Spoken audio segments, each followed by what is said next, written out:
Recordemos que Dios ya predijo a Moisés que el faraón se negaría a dejar al pueblo salir y que a base de, digamos, de pruebas fuertes conseguiría que le dejara. Bien, vamos pues al libro del Éxodo, capítulo 4, versículos 1 al 9. Moisés respondió: no van a creerme, no van a escucharme, me dirán que no se me ha aparecido Yahvé. Yahvé le dijo: ¿qué es lo que tienes en la mano? Él respondió: un cayado. Tíralo a tierra, le dijo Yahvé. Él lo tiró y el cayado se convirtió en serpiente, y Moisés echó a correr huyendo de ella. Yahvé dijo a Moisés: extiende la mano y agárrala por la cola. Moisés extendió la mano y la tomó, y la serpiente volvió a ser cayado en su mano.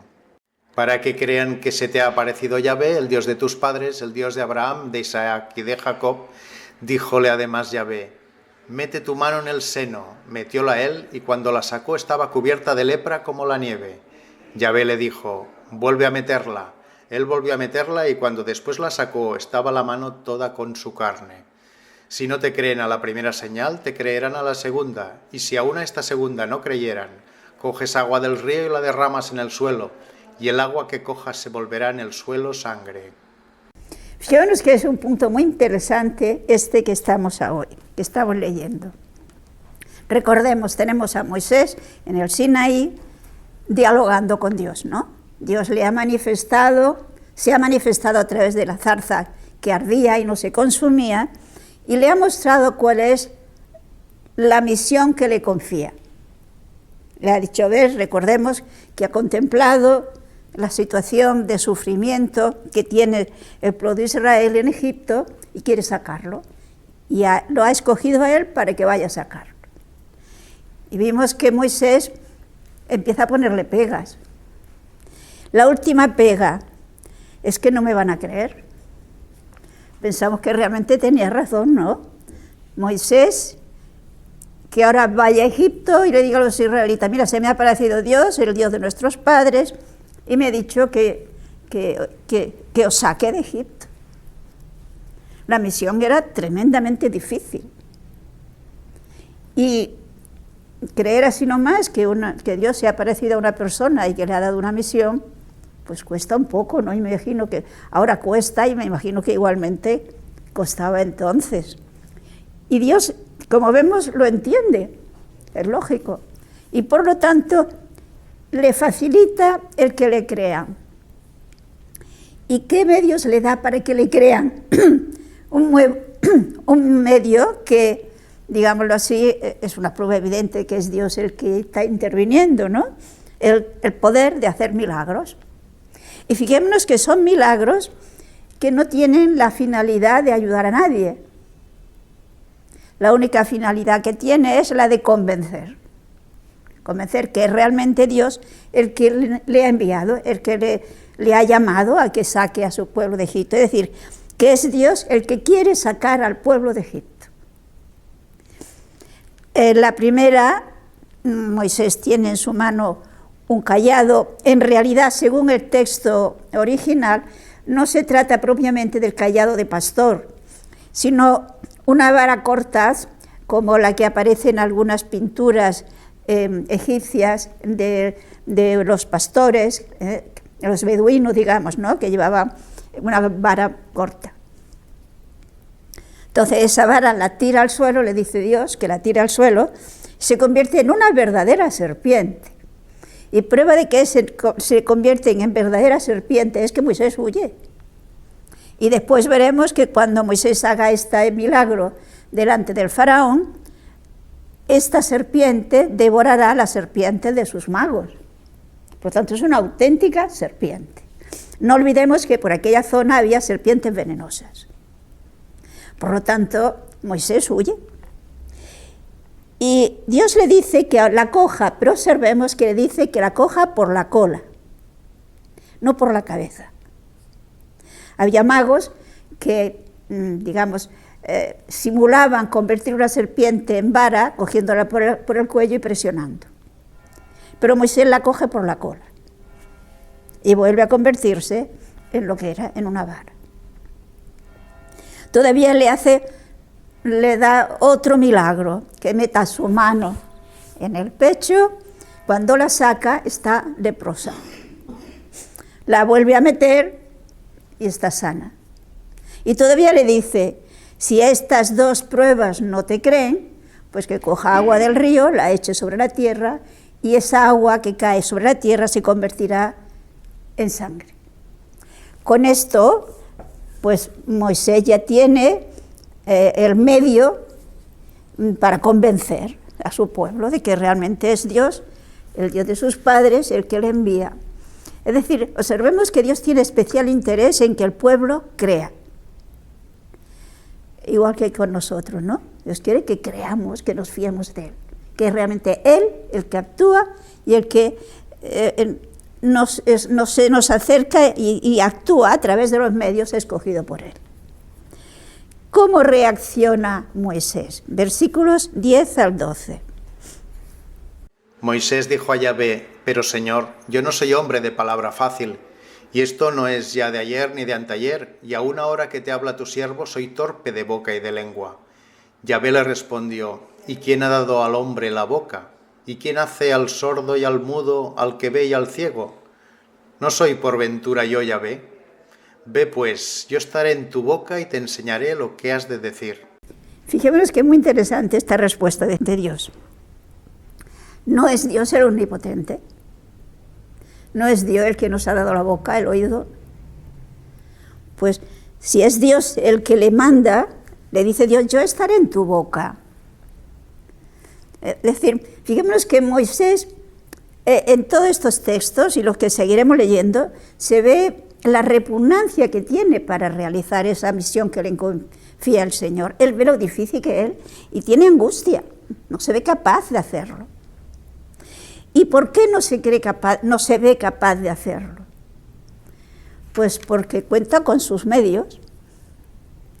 Y él, que ha estado tantos años viviendo en la corte en Egipto, conoce la situación y sabe que no es fácil, que el faraón no se va a deshacer de toda esta serie, de todo un pueblo que le está trabajando prácticamente gratis. Por lo tanto, le pone resistencia. Él, por una parte, ve lo difícil que es lo que Dios le pide, y por otra parte, palpa su incapacidad. Pero Dios, fijémonos que le insiste una otra vez. Primero le dijo, yo estaré contigo. Ahora le dice, yo estaré en tu boca, yo te daré las palabras, yo te facilitaré hacerlo. Pero Moisés no se acaba de convencer. Moisés, sin duda alguna, repito, contaba con sus fuerzas y palpaba que con sus fuerzas, con sus medios humanos, eso era imposible. Y sigue poniendo resistencia. Sigamos versículos 13 al 17. Moisés replicó, Señor, manda tu mensaje, te lo pido, por mano del que debas enviar. Encendióse entonces en cólera Yahvé contra Moisés y le dijo, ¿no tienes a tu hermano Aarón el levita? Él es de fácil palabra, al encuentro te sale y al verte se alegrará tu corazón. Háblale a él y pon en su boca las palabras, y yo estaré en tu boca y en la suya, y os mostraré lo que habéis de hacer. Él hablará por ti al pueblo y te servirá de boca, y tú serás Dios para él. El cayado que tienes en la mano, llévalo, y con él harás los prodigios. Fijémonos que aquí tenemos un detalle que es importante que no lo pasemos. Se nos dice, aquí vemos esa repugnancia por parte de Moisés, en la que le pide, mira, manda a quien quieras, es decir, yo no. Y dice que Dios montó en cólera. Es una manera de hablar de que realmente aquí ya estaba fallando Moisés. Es una resistencia ya que no tiene argumentos. Dios le ha dicho que estará en su boca, Dios estará con él. Por lo tanto, es una resistencia que ya es falta de fe, es falta de confiar en Dios. Pero Dios no solamente le dice ahora que estará en su boca, sino que le da a su hermano, le promete que su hermano Aarón, que era un hombre de fácil palabra, según dice el texto, pues él le ayudará. Y fijémonos que aquí tenemos propiamente lo que es un profeta. Quizás si leemos en el capítulo 7 del mismo Éxodo, el versículo 1, que nos ayudará a comprender mejor esto. 7:1. Dijo Yahvé a Moisés: mira, te he puesto como Dios para el faraón, y Aarón, tu hermano, será tu profeta. O sea, fijémonos que Aarón será profeta de Moisés. Luego, según esto, en concepto bíblico, ¿qué es un profeta? Es aquel que habla en nombre de Dios, es aquel que transmite palabras de Dios. Por lo tanto, Dios le dice en este texto que estábamos leyendo del capítulo 4, que Aarón saldrá a su encuentro, por lo tanto, hará que estén de acuerdo, que si quieran ayudar el uno al otro. Entonces, Dios hablará a Moisés, y Moisés hablará a Aarón lo que debe decir al faraón. Por lo tanto, le dice: tú serás Dios para Aarón y Aarón será tu profeta. O sea, fijémonos que aquí vemos el concepto de profeta, que no es el que anuncia hechos futuros, sino el que habla el mensaje de Dios. La voluntad de Dios es que Moisés sea profeta, pero como Moisés se resiste, pues Aarón será el profeta de Moisés, a través del cual Dios va a hablar al faraón. Y le dice pues que lleve el cayado, esa vara, para que de esta manera pueda hacer las señales ante el faraón. Y finalmente Moisés ya, si digámoslo así, se rinde, y acepta lo que Dios le dice. Vamos a leer los versículos 18 al 20. Fuese Moisés y de vuelta a casa de su suegro le dijo: hazme el favor de dejarme partir a ver a mis hermanos de Egipto, si viven todavía. Jetro dijo a Moisés: vete en paz. En tierra de Madián dijo Yahvé a Moisés: ve, retorna a Egipto, pues han muerto ya los que buscaban tu vida. Tomó pues Moisés a su mujer y a su hijo, y montándolo sobre un asno, volvió a Egipto, llevando en sus manos el cayado de Dios. O sea, si se fijan, Moisés no dice a su suegro a qué va a Egipto. Simplemente le dice que va a ver a sus hermanos. Claro, lleva ya muchos años en Madián. Ya había muerto el faraón, Dios se lo recuerda. Ha muerto ya el faraón que le perseguía a muerte. Por lo tanto, ese problema ya no está. Ya no lo van a perseguir. Por lo tanto, Moisés toma a su mujer, a su hijo, lo monta en un asno y vuelve a Egipto. Pero repito, sin decir a Jetro el verdadero motivo por el cual va a Egipto. Y podemos preguntarnos, ¿y por qué no le dice a qué va? Fijémonos que era muy difícil que su suegro lo entendiera. Tenía que haberle dicho: hombre, no te compliques la vida, ¿no? Ya estás aquí, estás trabajando, no lo vas a poder hacer. No olvidemos que Jetro no era hebreo. Por lo tanto, no debía interesarle demasiado la situación de los hebreos, aunque fuera muy buena persona, pero es que era una misión muy difícil. Por lo tanto, tenemos aquí que Moisés pues coja a la esposa, coja a su hijo. En otros textos veremos que tenía 2 hijos y se va a Egipto. Veamos ahora versículos 21 al 23. Yahvé le dijo: partido para volver a Egipto, ten cuenta de hacer delante del faraón los prodigios que yo he puesto en tu mano, pero yo endureceré su corazón y no dejará salir al pueblo. Pero tú le dirás: así habla Yahvé, Israel es mi hijo, mi primogénito. Yo te mando que dejes a mi hijo ir a servirme, y si te niegas a dejarle ir, yo mataré a tu hijo, a tu primogénito. Yo no sé si se dan cuenta que aquí Dios con Moisés actúa, podríamos decir, algo así como Jesús con los apóstoles. Recuerden que cuando ya se acercaba el final de Jesús, una vez que ya los apóstoles han entendido que Jesús es el Mesías, ante aquella confesión de Pedro, empieza a prepararlos para que se den cuenta que les espera la cruz, la muerte y la resurrección.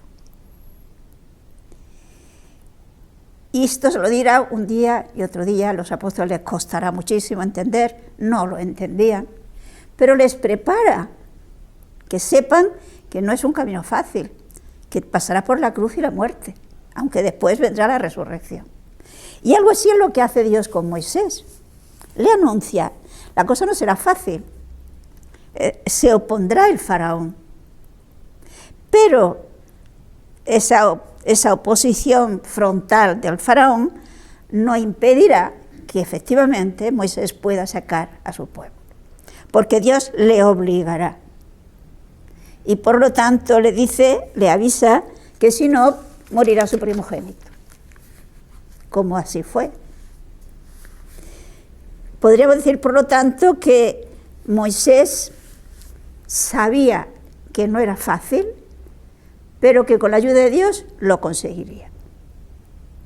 Con lo cual, fijémonos que Dios lo que pretende es que se fíe de Dios, que crea a Dios, que confíe en el poder de Dios, no en sus propios medios humanos. Y observemos que esto es algo que todos necesitamos aprender, todos. Mientras en nuestra vida cristiana no hemos asumido que el poder llegar a la santidad a la cual nos llama Dios, lo podemos porque Él actúa en nosotros, porque Él es el que lo realiza en nosotros con nuestro sí, con nuestra aceptación, con nuestra colaboración a lo que Él nos va mostrando, pero es Él el que nos hace capaces de vivirlo. Mientras no aceptamos eso, entonces podemos llegar a decir, bueno, es que yo no soy, que dice mucha gente, yo no tengo madera de santo. No, ni yo, ni tú, ni nadie. Es Él el que lo va a realizar si yo lo dejo. Y es lo que Dios intenta y lo logra con el caso de Moisés, y igualmente lo intentará con el pueblo de Israel. Dios quiere formar del pueblo de Israel, un pueblo pobre, pero pobre en sentido bíblico. Los pobres de Yahvé. ¿Se acuerdan de la primera bienaventuranza?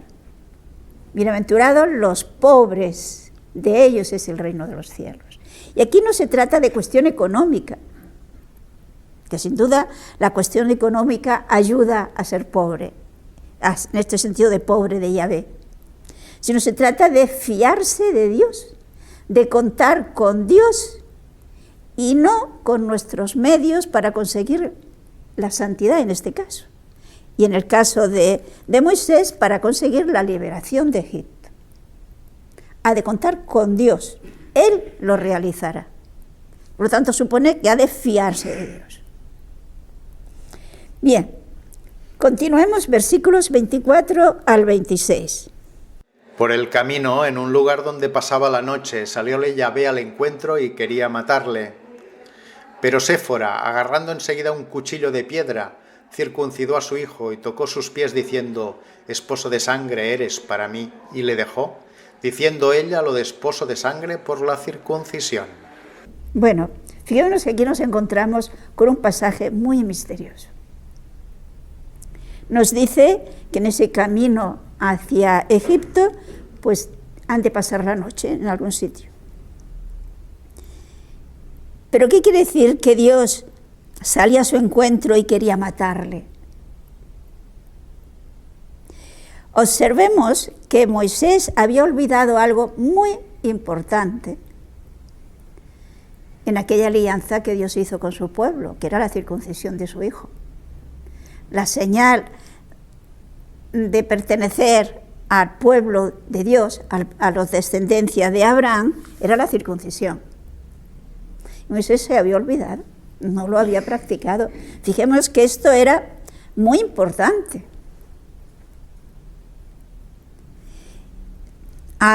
Séfora, que la esposa de Moisés, cuando lo ve en esta situación, pues concibe la idea de circuncidar al niño y tocar con la sangre de la circuncisión a Moisés.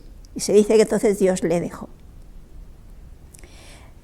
Fijémonos que en la mentalidad de ellos, de aquellos pueblos y posteriormente también, se concebía cuando había una situación de muerte inminente, una situación de peligro serio de muerte, como una presencia amenazante de Dios. Entonces, no sabemos qué es lo que le pasó a Moisés. Alguna enfermedad imprevista, a una situación en la que parecía que la situación le iba a llevar a causar la muerte. Como digo, no sabemos qué es lo que fue.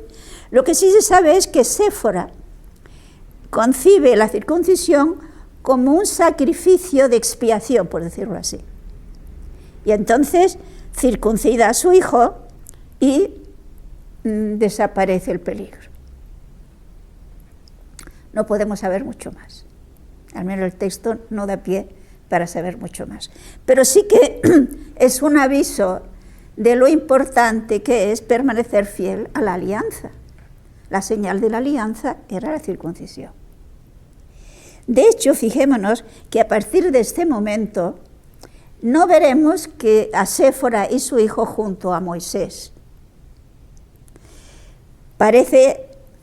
Generalmente se piensa que a partir de este momento Moisés tuvo que decirle a Séfora cuál era realmente el motivo de su viaje a Egipto y comprendieron que era más prudente que volviera a su casa. Y entonces tenemos que Séfora y que su hijo volvió a casa, volvió con su padre. De hecho, lo veremos que más tarde, cuando ya Moisés haya sacado al pueblo de Israel y lo haya sacado de Egipto y estén en el desierto, Jetro la llevará a donde está Moisés. Es decir, no se había separado de ella, en el sentido no se había divorciado, digámoslo así, no. Solamente comprendieron pues que era más prudente que no estuviera allí, que las circunstancias no le iba a complicar más la vida a Moisés. Fíjense en el capítulo 18 de este texto del Éxodo, los versículos 2 al 5. Tomó Jetro, suegro de Moisés, a Séfora, mujer de Moisés, a quien había hecho volverse, y a los dos hijos de Séfora, de los cuales uno se llamaba Gersóm, porque Moisés había dicho: soy un extranjero en tierra extranjera. Y el otro, Eliezer, porque había dicho: el Dios de mi padre me ha socorrido y me ha librado de la espada del faraón. Jetro, suegro de Moisés, con los hijos y la mujer de Moisés, vino a este al desierto, donde estaba acampado, al monte de Dios. Por lo tanto, según este texto, las relaciones no se habían roto. Y por lo tanto, cuando ya Moisés está en el Sinaí, Jetro coge a Séfora y a sus dos hijos y los lleva con Moisés y ya sigue viviendo, sigue allí con Moisés, ¿no? Se volverá Jetro, pero la mujer y los hijos quedarán con Moisés. Por lo tanto, ya tenemos que a partir de este momento Moisés ya va solo hacia Egipto. Podemos continuar desde el versículo 27 al 31. Yahvé dijo a Aarón: ve al desierto al encuentro de Moisés. Partió Aarón y, encontrándose con su hermano en el monte de Dios, le besó. Moisés dio a conocer a Aarón todo lo que Yahvé le había dicho al encomendarle la misión y los prodigios que le había mandado hacer. Prosiguieron Moisés y Aarón su camino y, llegados, reunieron a los ancianos de Israel. Aarón refirió todo lo que Dios había dicho a Moisés y éste hizo los prodigios a los ojos del pueblo. El pueblo creyó, y al ver que Yahvé había visitado a los hijos de Israel y había atendido a su aflicción, postrándose, le adoraron. Como vemos, Dios cumple lo que promete. Y aquí tenemos que efectivamente Aarón impulsado por Dios, va hacia el desierto al encuentro de su hermano Moisés y, digámoslo así, están de acuerdo. Moisés le dice cuál es la misión que Dios le ha confiado, el poder de hacer milagros que le ha concedido, y Aarón está de acuerdo, y está de acuerdo en acompañarle. Y efectivamente, cuando llegan a Egipto, reúne a los ancianos. Recordemos que los ancianos no eran personas de edad, podían serlo, pero no necesariamente siempre, sino personas de autoridad, personas de autoridad de las distintas familias y de las distintas tribus, ¿no? Entonces, ante ellos, como responsables del pueblo, Moisés le explica cuál es su misión, le hace ver que Dios quiere librarles, que ha visto su aflicción, que quiere librarles de la opresión de Egipto, y hace los milagros que Dios le había dado para que efectivamente vean que es Dios, el Dios de sus padres, el que les ha enviado. Y nos dice que el pueblo creyó y que ante esa realidad de que Dios se había interesado y los iba a liberar, pues tienen una actitud de gratitud y de adoración ante Dios. Se postran y le adoran. Pero observemos que en este momento era muy fácil creer. Tienen las señales de que efectivamente Dios estaba mostrándoles su deseo de librarles. Pues qué alegría. Le adoran y creen. Pero la salida no va a ser fácil. Cuando empiecen las dificultades, la cosa se complicará. Y pensemos que esto nos puede pasar a nosotros, y de hecho nos pasa. Si tenemos una experiencia de Dios, de alguna manera vemos que efectivamente Dios nos está ayudando, nos quiere ayudar, qué fácil es creer entonces, ¿no? Cuando sentimos esa presencia de Dios, es muy fácil creer. Pero Dios es siempre el mismo. Dios no se contradice. Cuando vienen las dificultades, cuando ya no lo veo tan claro, cuando la sensibilidad quizás no está a tono, entonces ya Dios ya no me oye, Dios se ha olvidado de mí. No, Dios es siempre el mismo. Y cuando Dios manifiesta una cosa, Dios es fiel, Dios las cumple. Lo importante es que nosotros seamos también fieles y creamos cuando las cosas no son tan bonitas. Al menos sensiblemente no se perciben tan bien. Veamos pues el capítulo 5 y podemos leer los versículos del 1 al 5.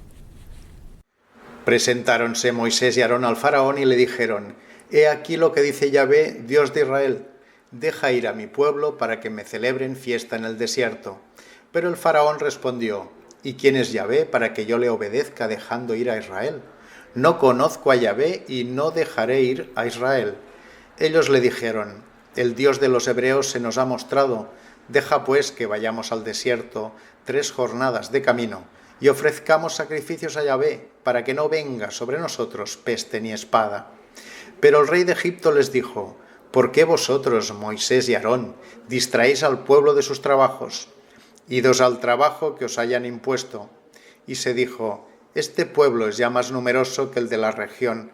¿Qué será si se le deja holgar, relevándole de sus trabajos forzados? Tenemos que Moisés y Aarón van al faraón y les pone. Fijémonos que lo que le piden, en principio, no era una cosa complicada. ¿Qué le dice? Que Yahvé, el Dios de Israel, le había dicho que les dejara hacer una peregrinación para rendir culto a su Dios. Fijémonos que posiblemente, diríamos seguramente, los israelitas esto lo habían hecho más de una vez, por una razón muy sencilla, porque los animales que los hebreos ofrecían a Dios eran considerados por los egipcios como sagrados. Por lo tanto, no podían hacer estos sacrificios en Egipto. Luego, lo lógico es que periódicamente salieran de Egipto y fueran hacia el desierto y allí ofrecieran los sacrificios a Dios. Lo que le pide es que les permite hacer una peregrinación, una fiesta, para dar culto a su Dios. Recordemos además que la mentalidad pagana de entonces era que cada pueblo tenía su Dios. Por lo tanto, y que además el poder y la categoría de un Dios se manifestaba en la situación de su pueblo, puesto que era el Dios el que protegía y ayudaba a su pueblo. Por lo tanto, los hebreos eran un pequeño pueblo de pastores al que el faraón tenía oprimidos. Luego su Dios no podía ser muy importante. Captan esa mentalidad pagana. Y por eso la reacción del faraón: no conozco a Yahvé, y por lo tanto no dejaré salir al pueblo. Observen que aquí se entabla lo que podríamos decir una especie de desafío del faraón a Dios. Yo a ese Dios no le obedezco. ¿Por qué? No lo conozco, en el sentido de no lo valoro. Por lo tanto, no. Ahora que es un pueblo que está haciendo un trabajo que para él era muy importante, ¿ahora queréis revelarlo de su trabajo y que deje el trabajo? No, lo importante es el trabajo. No pueden irse ahora. Y se ve que se imagina que tanto Moisés como Aarón debían ser pues capataces, empleados de los hebreos, y que habían venido como en comisión a pedirles esto. Y deducen que señal de que les sobra el tiempo. Y por lo tanto tienen tiempo de pensar en fiestas y de salir y de organizarse. Luego que dice: ¿por qué vosotros, Moisés y Aarón, distraéis al pueblo de sus trabajos? Idos al trabajo que os haya mandado. Es decir, iros a trabajar, que es lo que interesa, y no queráis distraer al pueblo. Fijémonos que aquí tenemos una actitud muy de nuestro tiempo. Lo importante es el trabajo. Y a Dios, si me queda tiempo. Pero si tengo que elegir entre trabajo y Dios, ¿qué elijo? Y fijémonos, en este caso era el opresor el que les imponía esto. Pero a veces somos nosotros los que tomamos la decisión. Si tenemos que pensar entre poder hacer un trabajo extra, por ejemplo, que me va a producir X dinero, que a mí me va a venir muy bien si lo tengo, pero para hacer este trabajo tengo, por ejemplo, que dejar de ir a misa el domingo, lo primero es el trabajo, me va a ocasionar unos ingresos importantes. Cuando me venga bien iré a misa. Hay muchos cristianos que razonan así. Pero esto que demuestra que en la jerarquía de valores, para mí tiene más importancia el dinero que Dios. Pues aquí, para el faraón, evidentemente porque para él Dios no era su Dios y debía ser un diosecito, ¿él cómo le va a hacer caso? Que vayan a trabajar. Y además, le parece muy mal que a Moisés y a Aarón le hagan esta propuesta y que estén promoviendo en el pueblo que se distraigan de su trabajo. Luego va a poner medio para que el pueblo no le haga caso. Fijémonos cómo continúa desde el versículo 6, podemos leer hasta el 14. Aquel mismo día dio el faraón a los capataces del pueblo y a los escribas la orden de no facilitar, como hasta entonces, la paja para hacer los adobes, sino que fueran ellos a recogerla. Pero exigíales la misma cantidad de adobes que antes sin quitar ni uno, pues huelgan y por eso gritan: tenemos que ir a sacrificar a nuestro Dios. Cargadlos de trabajos, que estén ocupados y no den oídos a los embustes. Fueron pues los capataces y los escribas y dijeron al pueblo: oíd lo que dice el faraón, no os daré en adelante la paja. Id vosotras a recogerla donde podáis, pero no se os disminuirá en nada la tarea impuesta. El pueblo se dispersó por toda la tierra de Egipto en busca de paja. Los capataces los apremiaban: acabad la tarea impuesta para cada día, como cuando se os daba la paja.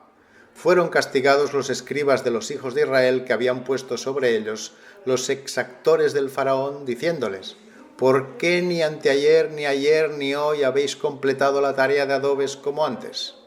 Fijémonos la tremenda injusticia y lo desconcertante de lo que Dios permite. Dios ha mandado a Moisés para sacar al pueblo, para librarles de la opresión. ¿Cuál es el resultado? Que le aumenta la opresión, que le aumenta el sufrimiento, que le aumenta la dureza del trabajo. Y Dios lo permite. Porque, ¿cuál es la treta, digámoslo así, del faraón? Pues hacer que el pueblo no haga caso a Moisés y a Aarón. Porque si la visita de ellos al faraón ha servido para aumentarles el trabajo, pues hay que separarse, que se note que nos separamos de ellos. No sé si lo ven claro. Hacer odioso a Moisés y al faraón ante el pueblo. Porque ¿qué es lo que ordena el faraón? Pues los israelitas eran los encargados de hacer los ladrillos para la construcción. Más que ladrillos, eran adobes. De hecho, se han encontrado adobes milenarios en Egipto. Y para hacer esos adobes, pues era el barro mezclado con paja. Pues en adelante se irán haciendo el mismo número de adobes, pero la paja se la tienen que buscar ellos. Hasta ahora se la daban. Y observen que en la organización del trabajo se nos habla de dos tipos de personas que controlan o animan al trabajo. Por una parte están los capataces, que eran, digamos, empleados nombrados por el faraón, digamos, por los egipcios, y por otra parte estaban los escribas, que eran israelitas, que habían sido escogidos para controlar la cantidad de adobes que se hacían. Por lo tanto, los que estaban en contacto directo con los trabajadores eran los escribas. ¿Qué se les dice a los escribas? Pues que tienen que entregar el mismo número de adobes, como cuando se les daba la paja. Pero no pueden, se tienen que dispersar, ir a buscar la paja y no consiguen sacar el mismo número de adobes. Fijémonos que los egipcios, los capataces, no se dan cuenta que realmente le están pidiendo imposibles. No, se lo exigen. Primero le apremian. Y como apremiando no lo consigue, acaban azotando a los escribas porque no cumplen el trabajo que correspondía. ¿Qué tienen que hacer los escribas? Sin duda alguna, en principio piensan que esto es cuestión de los capataces y van a quejarse al faraón. Fijémonos los versículos 15 al 19. Fueron los escribas de los hijos de Israel y quejáronse al faraón diciendo: ¿cómo haces así con tus siervos? A tus siervos no se les da paja y se nos dice: haced los mismos adobes, y azotan a tus siervos como si la culpa fuera de tu pueblo. El faraón respondió: es que holgáis, y por eso decís: queremos ir a sacrificar a Yahvé. Id pues a trabajar, no se os dará la paja, y habéis de hacer la misma cantidad de adobes. Los escribas de Israel viéronse angustiados por decírseles que no se les disminuiría en nada la cantidad de adobes y que habían de hacer cada día la misma tarea. O sea, si se fijan, el faraón no acepta el diálogo, corta. Cuando los escribas, con toda humildad y con toda sencillez y con todo respeto, les ponen la situación de que realmente es una injusticia, que ellos no pueden hacer eso que se les está pidiendo, el faraón les corta. Es decir, es que holgáis, es que os sobra el tiempo y por eso decís que queréis ir a dar culto a Dios. Es decir, el faraón tiene especial interés en que se den cuenta estos escribas, que son los que están en contacto con el pueblo, que la culpa es de Moisés, que la culpa de este aumento de trabajo es porque han pedido salir a dar culto a Dios. Por lo tanto, de ellos dependen que convenzan al pueblo, podríamos decir, ¿no? Y realmente estos escribas, fijémonos que se encuentran en un tremendo dilema. ¿Creen que efectivamente Dios viene a librarles, quiere librarles? ¿Cómo es que se aumenta el trabajo? ¿Cómo es que se aumenta la situación de angustia?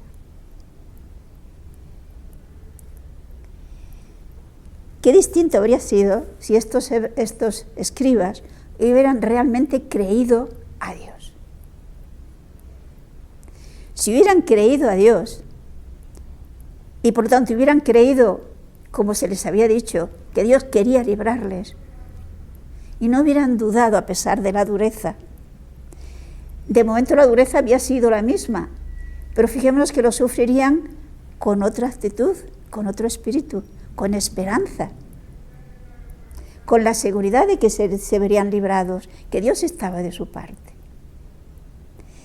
Pero este paso a fiarse de Dios, a mantener la esperanza, exige fe, exige creer a Dios. Y estas personas no habían llegado a eso. Por lo tanto, fijémonos cuáles son las consecuencias, versículos 20 y 21.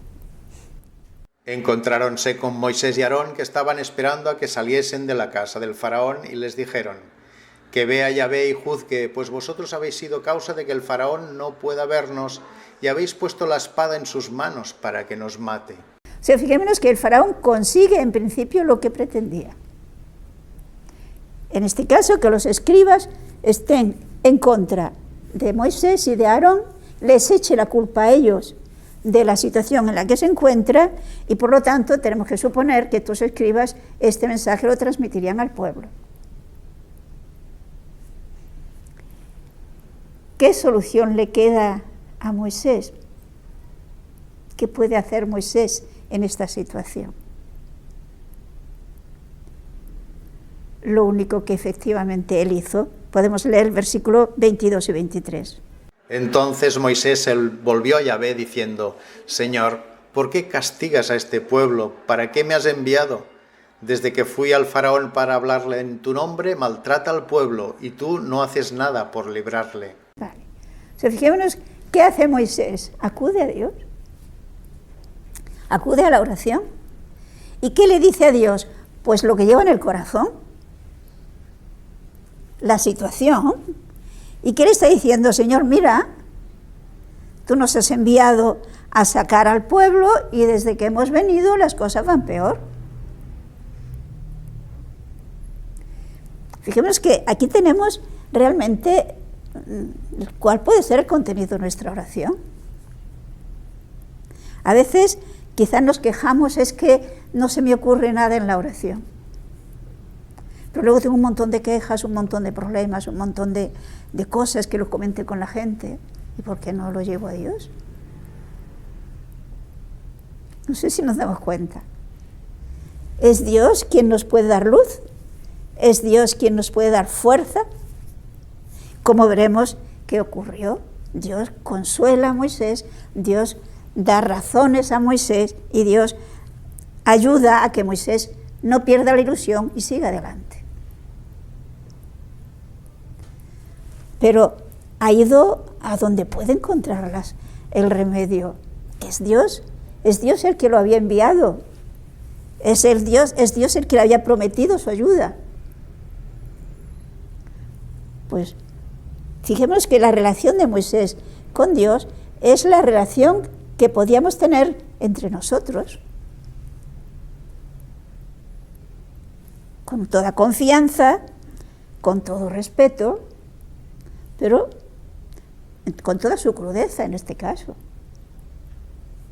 Y repito, Dios consuela a Moisés, Dios fortalece a Moisés y Dios le confirma en su vocación. Pienso que esta situación puede ayudarnos a cuestionarnos un poco cómo va nuestra vida de fe y cómo hacemos la oración, qué clase de oración hacemos. Porque si la oración la limitamos a recitar oraciones que hemos aprendido, pero que realmente no responden a la situación en la que me encuentro, pues me puede convertir en un disco rayado, ¿no? El corazón, sus problemas van por otro lado.